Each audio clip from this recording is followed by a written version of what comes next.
Wabarakatuh. Kembali lagi pada mata kuliah manajemen pemasaran. Pada kali ini kita akan melanjutkan. Kemarin kita sudah belajar bagaimana metode kualitatif dalam marketing research. Sekarang kita belajar tentang metode pengumpulan data survei. Diingat sebenarnya survei itu bisa beragam macam bentuknya. Jadi kalau misalnya teman-teman yang di kampus seringnya melihat survei itu adalah dari kertas, Google Form dan lain sebagainya. Padahal sebenarnya macam-macamnya ada beberapa macam. Dan caranya pun juga harus dipilih secara baik-baik karena nanti berkaitan dengan penelitian kalian. Jadi sebenarnya survei ini bisa digali lebih mendalam lagi. Apakah cukup Pak penelitian hanya dengan survei saja ya? Sebenarnya cukup. Tinggal bagaimana kekuatan Anda menentukan dan mengklasifikasikan survei yang tepat untuk jenis responden yang Anda miliki. Nah, learning objektifnya tujuannya nanti untuk mempelajari 4 mode alternatif dasar untuk pengumpulan data survei. Kemudian untuk memahami kelebihan dan kekurangannya masing-masing dan faktor-faktor yang dipertimbangkan peneliti ketika melakukan metode survei tertentu. Karena untuk beberapa hal survei itu jadi hal yang sulit, bukan mustahil tapi sulit. Misalnya contoh, karena melakukan survei sebagai seorang mahasiswa tingkatnya S1, kalian melakukan survei meneliti tentang pandangan misalnya ya, pendapat para guru besar terhadap apa gitu, misalnya contoh, itu akan jadi sangat sulit karena kalian mencari guru besar, kalian memberikan survei kepada guru besar yang which is itu sangat sulit, mereka sulit ditemui dan waktu yang kalian minta pada mereka kadang WA nggak dibales, ketemu kadang sulit, kecuali kalian orang berpengaruh jadi agak sulit. Teman kita itu, teman kalian dan mungkin juga ambil mata kuliah ini kesulitan ketika mengambil responden, misalnya yang memilih respondennya ternyata kan zakat lembaga Lesmu, lembaga zakat UMS, Les UMS mungkin, Lazismu UMS misalnya.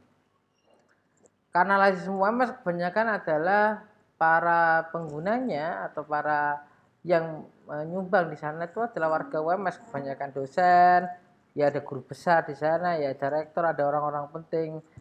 Itu kesulitannya jadi tinggi, bukan mustahil, cuman usahanya yang digunakan itu effortnya lebih tinggi karena kalian teliti adalah dosen-dosen kalian sendiri, yang kalian teliti adalah orang-orang pejabat di kampus, pegawai, kadang mereka syukur-syukur mau ngisi, tapi kalau nggak mau ngisi ya kalian akan kesulitan, mau nggak mau kalian harus datang jemput satu persatu,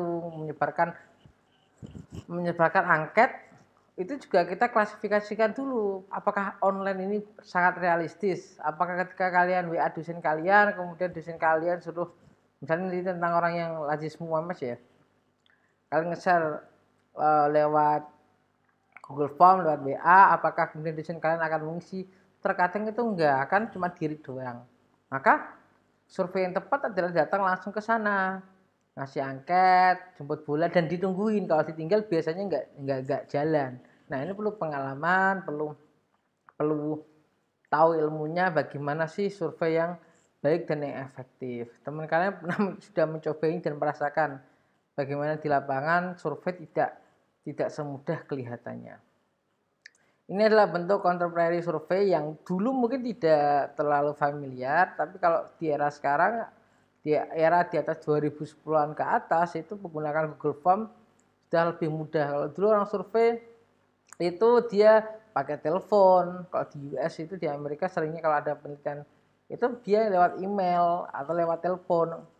Makanya kalau di US, di barat itu ada buku telepon yang isinya mencatat semua nomor telepon orang-orang zaman dulu ya.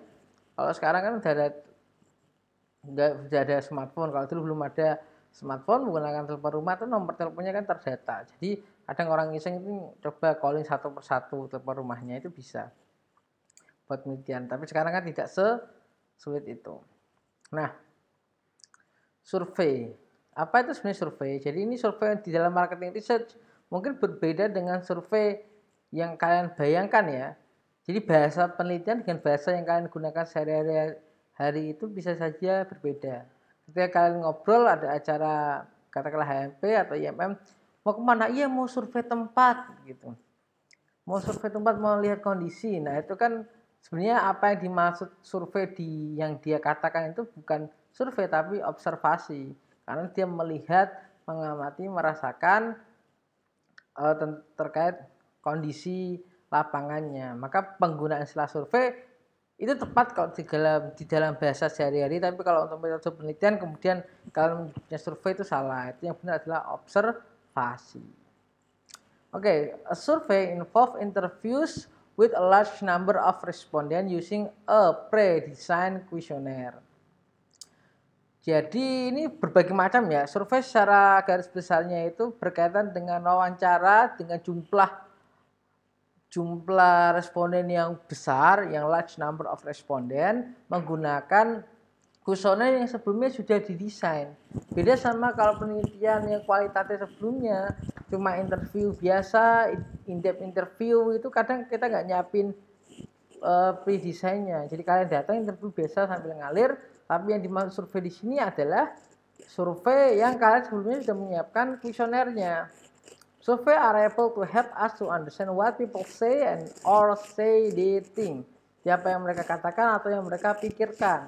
They are also able to help us to collect basic factual data about respondent. Jadi mereka itu bisa memudahkan kita untuk mengkoleksi data-data yang dasar, fakta, mengumpulkan secara menyeluruh untuk kita kumpulkan. Tapi memang terkadang it's more subjective than we tend to admit. Jadi kadang cukup subjektif dari mereka karena kan kita mencari opini mereka atau pendapat mereka. Survey tends to provide us with a quantitative assessment. Jadi kebanyakan survei itu mengharuskan kita untuk menggunakan kuantitatif. Biasanya kalau menggunakan survei itu adalah quantitative assessment. Ya nanti harus ada asesmennya secara kuantitatif. Enggak cuma kesimpulan tanpa ada data. Makanya diolahnya harus olah kuantitatif. Makanya ini sangat relate sekali dengan mata kuliah statistik bisnis. Nah, ini ada 4 basic survey method. Pertama adalah personal administrated survey, yang kedua adalah komputer self administrated survey, kemudian ada mixed method. Ini adalah perbedaannya, baik yang menggunakan komputer atau tidak menggunakan komputer. Kalau misalnya person administrated itu interviewer read question and record the answer on the paper. Jadi ada wawancara di situ, ada pewawancaranya, kemudian dia menanyakan sesuatu, kemudian mencatat di papernya. Kalau untuk penelitian yang terbaru bahkan mengharuskan sangat kompleks, kalau ini yang dasar-dasarnya saja. Kemudian kalau menggunakan komputer ya didata dengan komputer. Kalau tidak ada interview, biasanya itu responden hanya membaca kuesioner saja, kemudian mengisinya sendiri. Nah, ini yang sering terjadi ketika kalian menggunakan Google Form. No interviewer, self administer. Jadi mengadministrasinya itu sendiri. Kemudian kalau komputer, jadi komputer communicates the question and record the respondent's answer. Jadi menggunakan basisnya komputer. Kita itu seringnya pakai komputer ya. Sekarang bahasanya bahasa marketing jadul ya, komputer. Padahal sekarang kan smartphone itu juga dikategorikan ke self administer juga bisa, masukkan ke komputer administer juga bisa karena otomatis ke record. Kalau yang no komputer ya misalnya contoh teknisnya adalah kalian datang ke kampus-kampus, kalian ngasih ke kertas kuesioner, nanti tulis silakan mengisi. Jadi ada orang-orang yang mengisi, yang mau mengisi akan dapat pulsa misalnya. Kan mereka kan jadi semangat untuk isi. Kalau nggak ada imbal-imbalannya giveaway, kadang mereka nggak mau ngisi. Itu tanpa komputer. Kalau komputer ya pakai Google Form itu. Kemudian jadi gitu ya, kalau pakai Google Form itu menggunakan komputer administratif. Kebalik nanti, jangan sampai salah memahami. Apa sih advantage-nya survei? Kalau kita menggunakan survei itu ada standarisasinya, atau kalau di KPU standarisasi. Jadi kalau penggunaan kata standarisasi itu sebenarnya salah ya. Karena di KBBI yang ada itu standarisasi.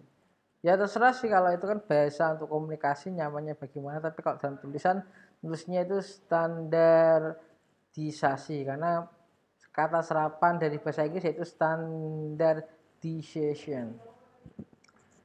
Ada standarnya, kita buat variabelnya, buat indikatornya itu ada standarnya, nggak ngalor ngidul, nggak yang kemudian penelitian kualitatif yang mengalir gitu enggak.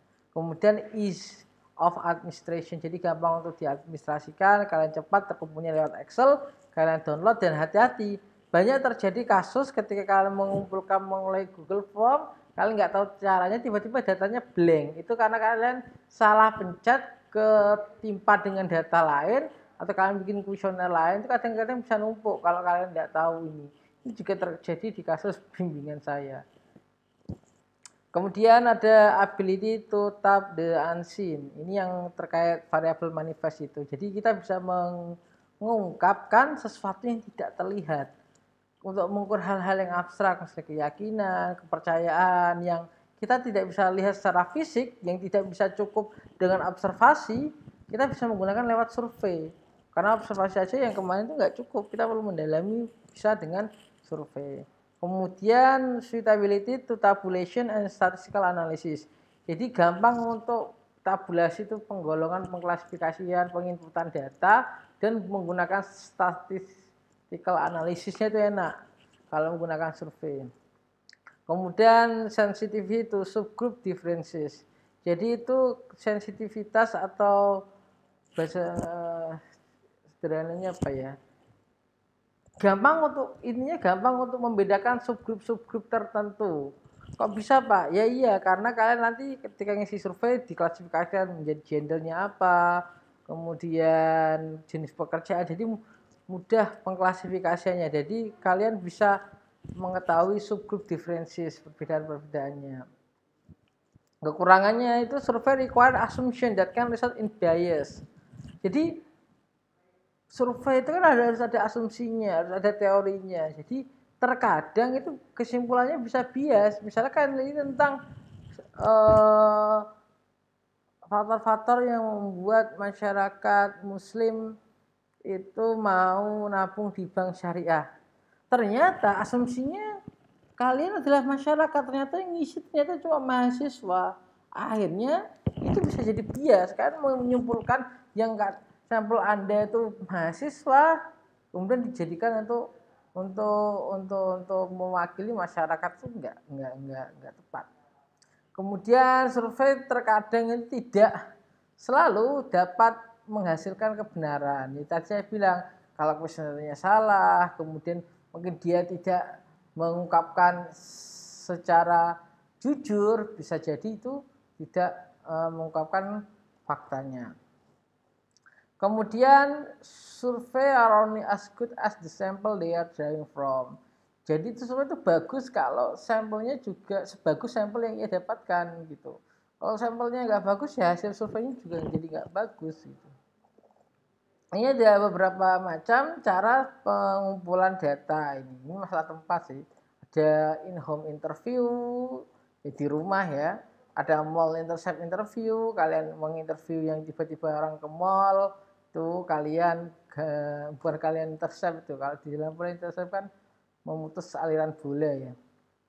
Ya kalian ada orang di mall itu kalian wawancarai gitu intinya. Ada di office, ada telepon dulu sangat populer sekali kalau kalian nonton film jadul itu telepon itu basic untuk marketing, basicnya untuk promosi-promosi itu di telepon. Karena di waktu awal telepon muncul di negara barat itu digunakan sangat dimaksimalkan. Nah sayangnya itu tidak berhasil di Indonesia karena di Indonesia juga adaptasinya agak kurang. Setelah itu ketutupan pas ada era telepon seluler, akhirnya nggak banyak yang menggunakan telepon rumah. Kemudian fully automated interview, jadi menggunakan komputer ya atau Google Form itu ada online survei, kemudian ada group self administration survei bisa dibaca sendiri ya, ada drop off survei yaitu kuesionernya hanya langsung ditinggal gitu aja untuk diisi gitu. kemudian nanti interview administratornya atau kaliannya baik lagi buat mengambil survei itu.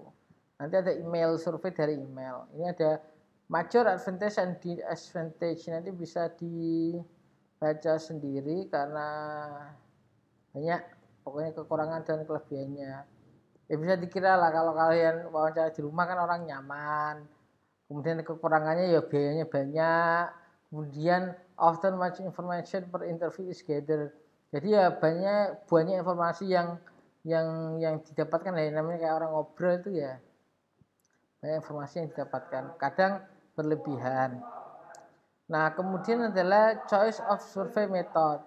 Bagaimana kita dalam menseleksi data untuk survei.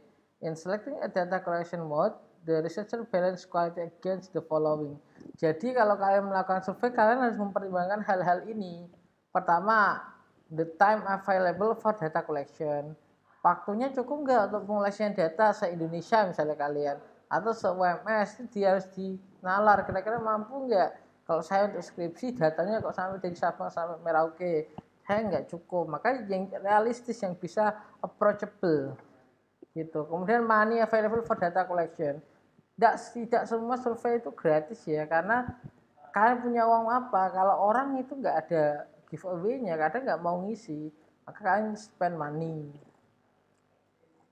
Kemudian type of respondent interaction required. Jadi mempertimbangkan responden itu minimalnya harus ngapain sih gitu. Apakah dia harus mencicipi makanan, apakah dia harus melihat sesuatu produk. Kalau kalian meneliti, mensurvei tentang bagaimana responden merasakan produk kalian, nggak bisa dong lewat online, harus dikasihkan produknya baru kalian bisa mengetahui apakah dia suka atau tidak gitu. Nah, kemudian ada incident rate, itu adalah screen by online or telepon. Itu adalah sebuah metode. Incident rate itu bisa digunakan di telepon atau online. Kita nggak banyak menggunakan incident rate, itu adalah ada rumusnya itu. Jadi ketika setiap berapa ratus orang kita hubungi, itu yang sesuai dengan kriteria responden kita paling jumlahnya cuma 80, 70 atau sekian. Nah, itu ada rumusnya, itu namanya incident rate. Jadi ada beberapa yang tidak sesuai dengan kriteria kita, tapi kan kita nelponnya kan ngasal atau online-nya kan ngasal gitu. Ini terjadi ketika kita menggunakan telepon. Kalau sekarang ya Google Form itu kan kita tinggal delete aja yang tidak sesuai dengan kriteria kita. Kemudian adalah cultural atau infrastructure consideration. Misalnya negara-negara Skandinavia itu nggak suka dengan orang asing di rumah mereka. Tapi kalau di Kanada itu mereka lebih open karena dia lebih ramah gitu. Kemudian beberapa daerah itu dia nggak HP-nya itu rendah 10%. Kalau kalian basicnya menggunakan survei, menggunakan telepon, tapi kalau di Papua, di daerah-daerah pelosok itu tingkat penggunaan teleponnya masih rendah, maka survei kalian jadi kurang bagus gitu. Nah, basic konsep in measurement. Jadi ini adalah basicnya ketika kita membuat pengukuran dalam survei. Nanti ada hal-hal yang kalian perlu ketahui. Nanti gambarnya ada objek, properties, measurement process, ada measurement result. Apa itu properties? Properties itu adalah specific feature or characteristic of an object that can be used to distinguish it from another object. Jadi itu adalah fitur-fitur yang khusus yang membedakan dia dengan karakter yang lain gitu. Ya nanti ada yang objective properties yang bisa dilihat dari secara fisiknya, tapi juga ada yang subjektif, yaitu sesuatu yang tidak bisa diobserv secara langsung karena berkaitan dengan mental kayak attitude, perasaan, intention, niat dan lain sebagainya. Kemudian for subjective properties, researcher must translate mental construct onto an intensity continuum. Ini adalah contohnya ketika kita how old are you, itu kan umur itu kan fakta yang bisa dilihat secara gamblang ya, umurnya berapa, bukan hal yang subjektif sama gitu. Umur, kemudian jenis kelamin. Tapi kalau prefer brand, which is your favorite brand, Pepsi, Coca-Cola, Dr. Pepper, kemudian how do you rate our brand, nah itu menggunakan adalah yang subjektivitas dari ini. Mungkin dia suka Pepsi, dia nggak suka Coca-Cola karena Coca-Cola buatan Yahudi misalnya. Kemudian ini ada measurement result. Kalau kalian ikut statistik bisnis, itu nanti ada olahan datanya, ada objeknya apa, propertiesnya itu apa, bisa umur atau variabel. Ini kan nominal kan, kita mencari data nominal. Kalau yang umur, gender itu kan data nominal. Ini kalau data-datanya data interval ya, mengukur kebijakan, mengukur kepercayaan dan lain sebagainya, norma kayak gitu. Nah, ini kalau kalian belajar namanya scale development is design question and response format to measure the subject properties of an object. Jadi untuk mengukur suatu objek diperlukan adanya skala. Maka pertanyaan yang sering digunakan menggunakan skala Likert. Contoh, perceived usefulness. Nah, ini variabel perceived usefulness. Ada beberapa indikator, kemudian nanti setelah indikator ditelurkan menjadi sebuah pertanyaan atau pernyataan. Using robot as a traffic will enhance traffic effectiveness. Jadi penggunaan robot pada traffic, pada lampu itu, pada kemacetan itu dapat menjadi efektif. Nah, nanti akan dibikin skalanya. Skala 1 sampai 7. Jadi itu ya ada skala Likert. Biasanya kita menggunakan skalanya 1 sampai 5 atau 1 sampai 6 juga ada yang 1 sampai 7, ada very unlikely, ada agree disagree dan lain sebagainya. Nah, itu adalah salah satu caranya. Jadi robot dalam lalu lintas, mungkin karena kalau traffic kan lalu lintas ya. Jadi kalau robot saat lalu lintas apakah dia bisa nyebrangin atau mungkin tetap menggunakan polisi, tapi kalau polisi kadang suka nilang, cari keuntungan. Nah, itu juga beberapa pertimbangan. Nah, itu saja untuk pertemuan kali ini. Selamat belajar dan kalian bisa menggunakan ilmunya ini untuk kalian yang semester 5 mungkin untuk melanjutkan skripsi dan lain sebagainya.